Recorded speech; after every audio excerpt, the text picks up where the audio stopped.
If you're preparing for the PMP exam and want to feel confident answering waterfall project management questions, you're in the right place. This is the first video in a 15-part series where we'll break down the key predictive topics on the PMP exam. Here are the 15 topics we will be going over together. Each video will focus on one topic at a time. In this video, we will start with waterfall fundamentals.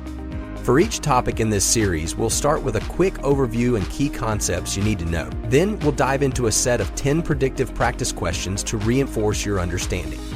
This approach is built to help you learn more efficiently. You can study in bite-sized sessions, focus on exactly what you need to master, and easily return to specific areas whenever you need a refresher. I'll be rolling out the videos incrementally, topic by topic. Since this video series will take many weeks to complete, be sure to like this video to let me know you want the full series and subscribe so you don't miss the next topic.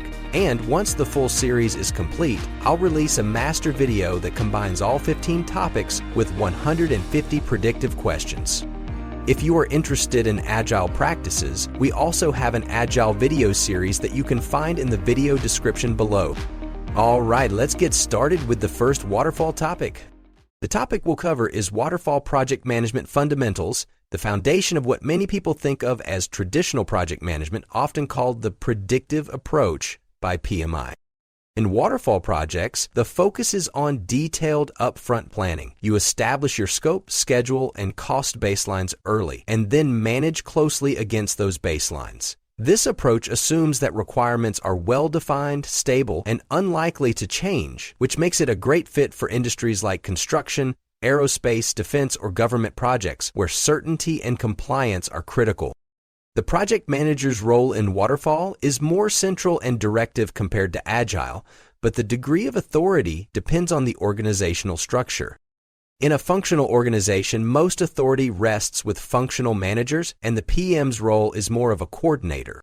In a matrix organization, authority is shared. The PM may have moderate influence, depending on whether it's weak, balanced, or strong matrix. In a projectized organization, the PM has full authority over the team and resources. What's consistent is that the PM is accountable for managing the scope, schedule, and cost baselines and ensuring the project delivers according to the plan. This focus on controlling the triple constraint is at the heart of waterfall project management.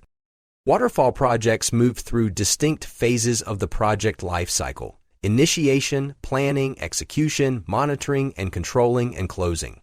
Each phase typically has a formal sign-off before the next begins. Unlike Agile, where work is iterative and adaptive, waterfall projects follow a linear, sequential flow. Because waterfall relies on certainty and structure, documentation plays a big role. Expect the exam to highlight how waterfall teams rely on detailed plans, contracts, schedules, baselines, and change logs as tools for accountability and control. One of the biggest exam traps is how change is managed. In waterfall, changes must go through integrated change control, usually involving a change control board, CCB, to review and approve them. Doing work without approval is a red flag. And don't confuse this with gold plating, adding extra features or work not in the plan. Even if it feels beneficial, gold plating is wrong because it violates the agreed scope baseline.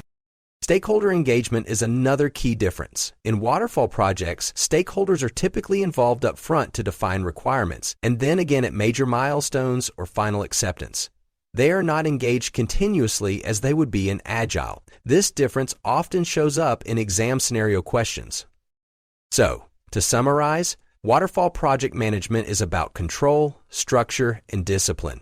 It's not better or worse than Agile. It's simply the right approach when you need certainty, compliance, and clearly defined deliverables. Now we'll go through practice questions that test your understanding of waterfall fundamentals, including lifecycle phases, organizational structures, the triple constraint, and how waterfall differs from Agile. Let's get into the first question in our first topic. Question 1. A new project manager is assigned to lead a large-scale infrastructure project with clearly defined requirements and minimal expected changes. The executive sponsor insists on frequent updates to avoid surprises, but the project team is accustomed to following strict processes with limited interaction once execution begins. What project management approach best aligns with this situation? A. Agile, due to the sponsor's need for frequent updates and responsiveness to feedback. B. Predictive, due to the stable requirements and phased delivery with formal controls. C. Hybrid, because some stakeholders expect flexibility while the team uses rigid processes. D. Iterative, since the sponsor wants visibility and changes can be accommodated as needed. You can pause the video here if you need more time to work on the question. The correct answer is B. This question tests your understanding of when a predictive approach is most appropriate. Look for cues that highlight structure, certainty, and strict process orientation. Choice B is the best option because predictive project management fits environments where requirements are stable, changes are minimal, and the project follows a sequential lifecycle. Infrastructure projects are classic examples of this approach, where heavy documentation, upfront planning, and formal controls are the norm. Choice A is incorrect. Agile is suited for projects with high uncertainty and evolving requirements, where frequent feedback loops are required. This scenario has stable requirements and a formalized approach, not a good fit for Agile. Choice C is incorrect. Hybrid approaches are useful when a mix of predictive and adaptive methods are needed. There's no indication of any iterative delivery or Agile practices here. Choice D is incorrect. Iterative methods involve repeated cycles of development with changing requirements. In this case, everything is fixed and defined from the start. Let's move on to the next question if you're ready. Question 2. An experienced project manager is asked to lead a government-funded healthcare system upgrade. The project's scope, funding, and contract terms were finalized through a rigorous bidding process. The solution must comply with strict legal and technical specifications, and changes are highly discouraged once work begins. Which delivery approach is most appropriate for this project? A. Adaptive, because it allows flexibility to respond to stakeholder feedback throughout the process. B. Hybrid, to combine contractual constraints with iterative feedback cycles. C. Predictive, because the scope is fixed and compliance requirements are tightly controlled. D. Incremental, so that partial functionality can be delivered and tested frequently. You can pause the video here if you need more time to work on the question. The correct answer is C. This question tests your ability to identify the most appropriate delivery approach based on project context, especially when evaluating fixed versus evolving requirements. Choice C is the best option because predictive project management is designed for projects with well-defined scope, strict regulatory requirements, and minimal tolerance for change. Government and healthcare initiatives often demand thorough planning, baseline control, and contractual compliance, making predictive the clear fit. Choice A is incorrect. Adaptive approaches are better for environments with high uncertainty or evolving requirements. In this case, the constraints are fixed and predefined, leaving little room for continuous change. Choice B is incorrect. A hybrid approach blends predictive and adaptive elements. This project has no indication of iterative delivery or feedback loops, and regulatory constraints would likely prevent agile flexibility. Choice D is incorrect. Incremental delivery focuses on providing usable components over time, but this project's compliance-heavy and tightly scoped nature favors a single integrated release. Let's move on to the next question if you're ready. Question 3. A pharmaceutical company is launching a compliance-driven project to document and validate manufacturing procedures for a new product line. Midway through planning, a stakeholder expresses concern that the predictive approach may reduce flexibility and delay feedback on documentation drafts. What is the most appropriate response from the project manager? A. Explain that predictive approaches reduce rework by confirming all requirements before execution. B. Recommend switching to Agile to allow faster delivery of individual documentation components. C. Offer to incorporate milestone-based reviews during execution to ensure stakeholder feedback is included. D. Suggest using a rolling wave planning technique to keep documentation planning flexible throughout the project. You can pause the video here if you need more time to work on the question. The correct answer is C. This question tests your understanding of the limitations of predictive project management and how to respond to stakeholder concerns without abandoning the chosen delivery approach. Choice C is the best option because it preserves the structure and formality of predictive delivery while addressing the stakeholders' concern. Milestone-based reviews are appropriate in predictive environments and provide formal checkpoints to engage stakeholders and gather feedback, without disrupting the plan-driven nature of the project. Choice A is incorrect. While it highlights a true strength of predictive planning, which is reduced rework, it dismisses the stakeholders' concern rather than addressing it. Effective project managers must respond with empathy and action, not just explanation. Choice B is incorrect. Switching to Agile contradicts the nature of the project, which is compliance-driven and likely governed by rigid regulatory requirements. Choice D is incorrect. Rolling wave planning is typically used in uncertain or evolving environments. In a compliance-focused predictive project, full scope planning is essential, and introducing flexibility at this level may increase risk. Let's move on to the next question if you're ready. Question 4. A project team has completed all deliverables for a multi-phase construction project. During final review, the client provides written acceptance of the work. The project manager is ready to release the remaining team members and archive project records. What should the project manager do next? A. Complete the administrative closure process and update the lessons learned repository. B. Return to the planning phase to review any change requests that were not implemented. C. Begin a new initiation phase to capture client feedback and validate business value. D. Submit the final performance report and close all procurement contracts. You can pause the video here if you need more time to work on the question. The correct answer is A. This question tests your understanding of the closing phase in a predictive lifecycle and the formal steps a project manager must take after all work is accepted and deliverables are complete. Choice A is the best option because administrative closure includes collecting lessons learned, confirming formal acceptance, releasing project resources, and ensuring all documentation is archived. This is the final step before the project is officially closed.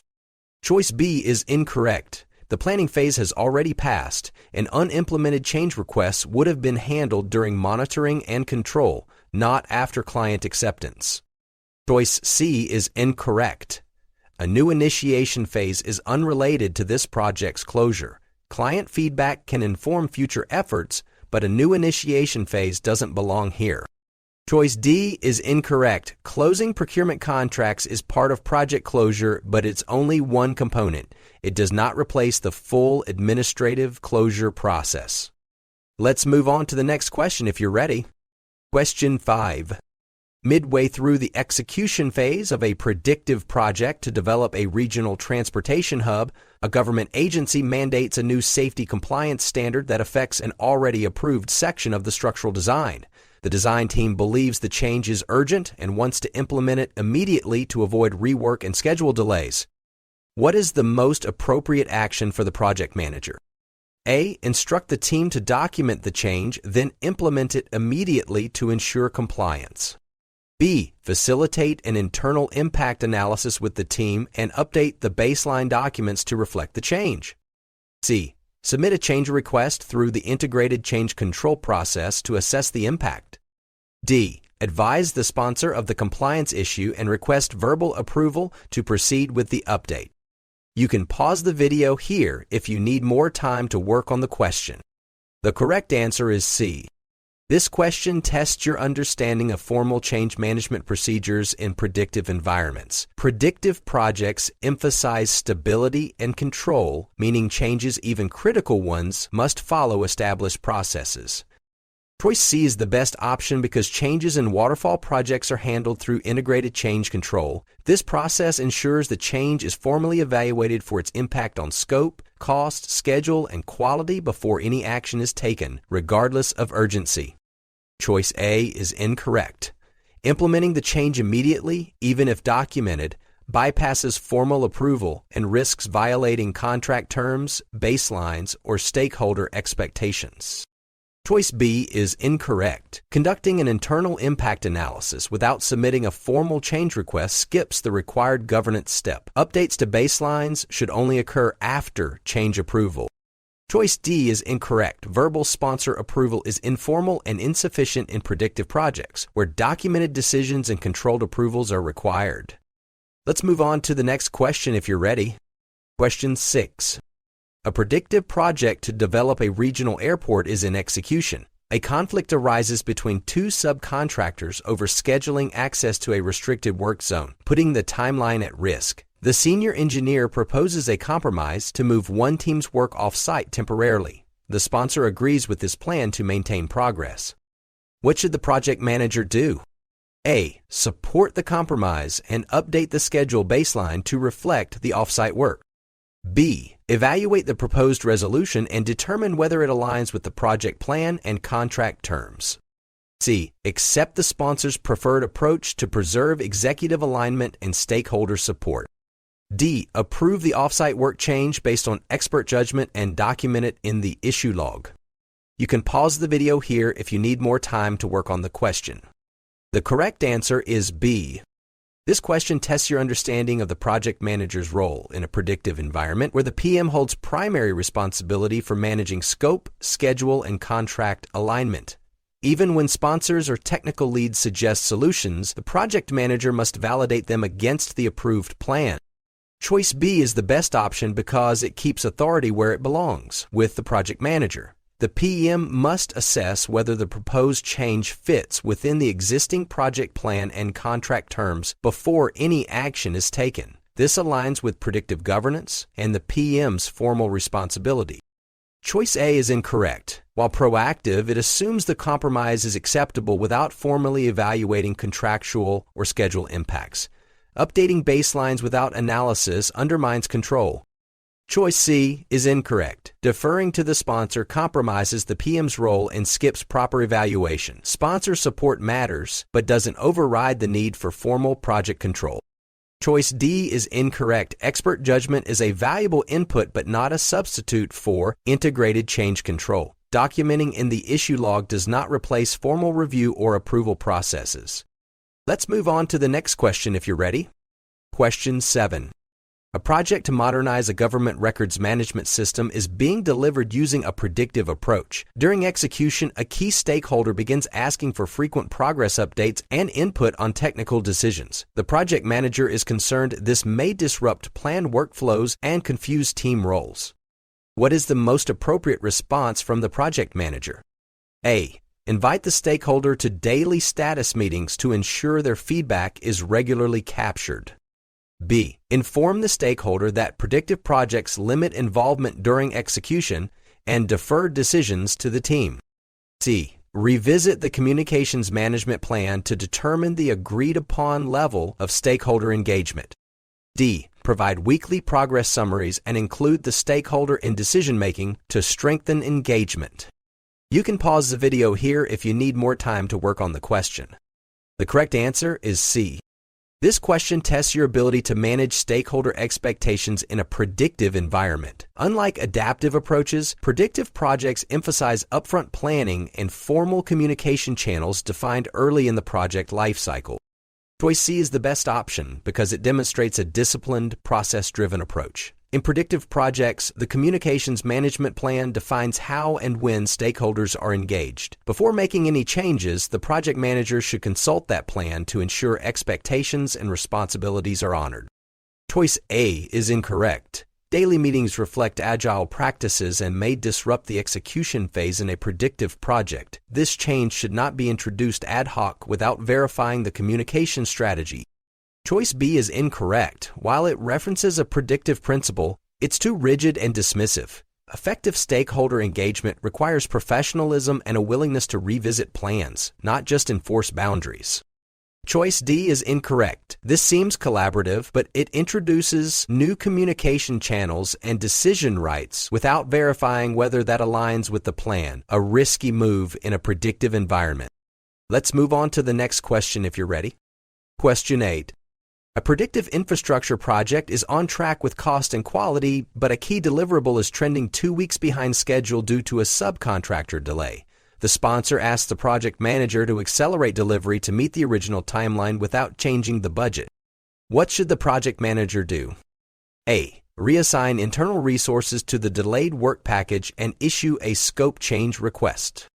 B. Accept the delay and update the schedule baseline to reflect realistic delivery expectations. C. Analyze options such as crashing or fast tracking and submit a change request for schedule adjustment. D. Adjust contingency reserves and reduce quality control activities to meet the deadline without escalating. You can pause the video here if you need more time to work on the question. The correct answer is C.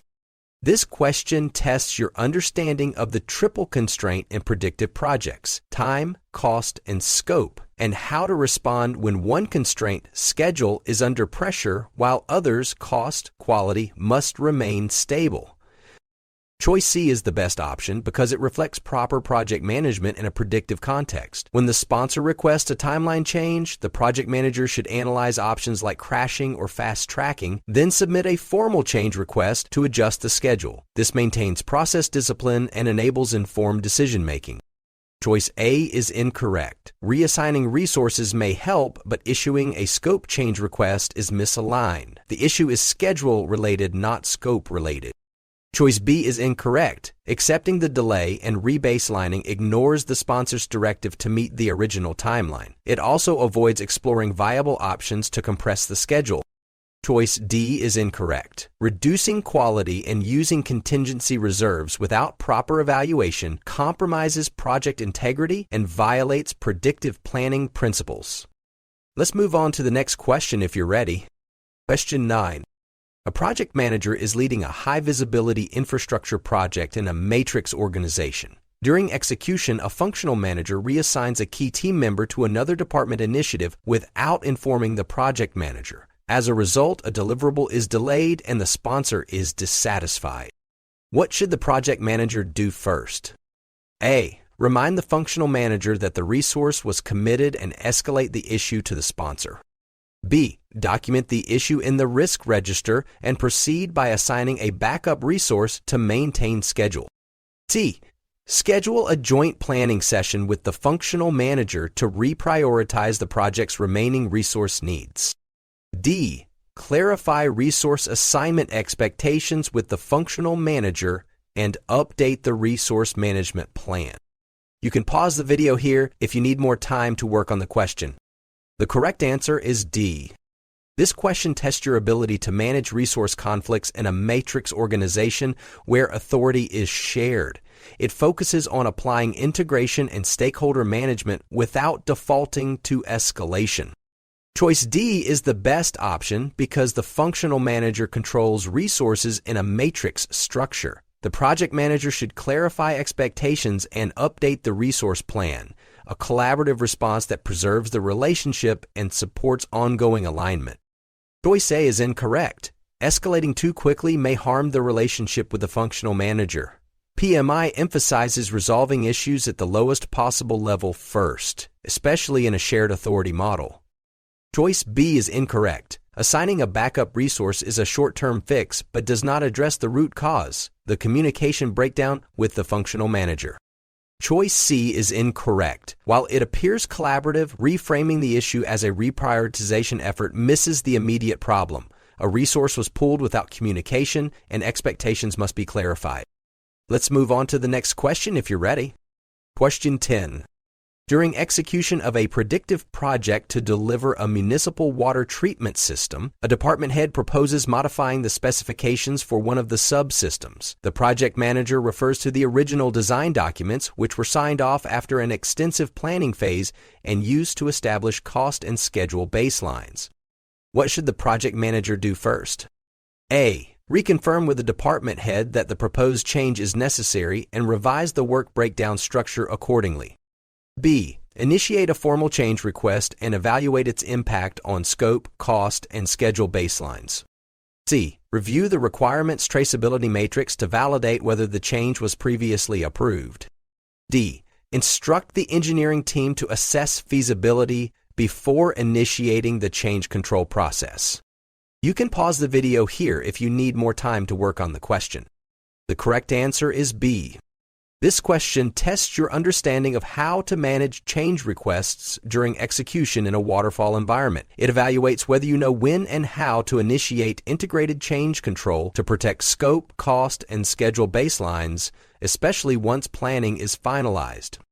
Choice B is the best option because any proposed change that affects the baselines must first go through formal change control. That starts with submitting a change request and evaluating its impact before involving resources or making updates. Choice A is incorrect. Revising the work breakdown structure before formal approval bypasses change control and risks scope creep. Choice C is incorrect. Reviewing the requirements traceability matrix may be helpful if there's uncertainty about whether the change was previously approved. But in this scenario, the design documents have already been signed off and baselined. This indicates that any modification at this stage is outside the current scope and must first be formally reviewed through the change control process. Choice D is incorrect. Assessing feasibility without first initiating change control can lead to unauthorized work and waste resources. Congratulations on completing all 10 questions for Waterfall Project Management Fundamentals. That's the first 10 out of 150 total questions mastered so far in this PMP exam series. Every question you tackle sharpens your exam readiness and builds your confidence. If you find this video helpful, make sure you subscribe to future videos in this series. You're making excellent progress. When you're ready, I'll see you in the next topic.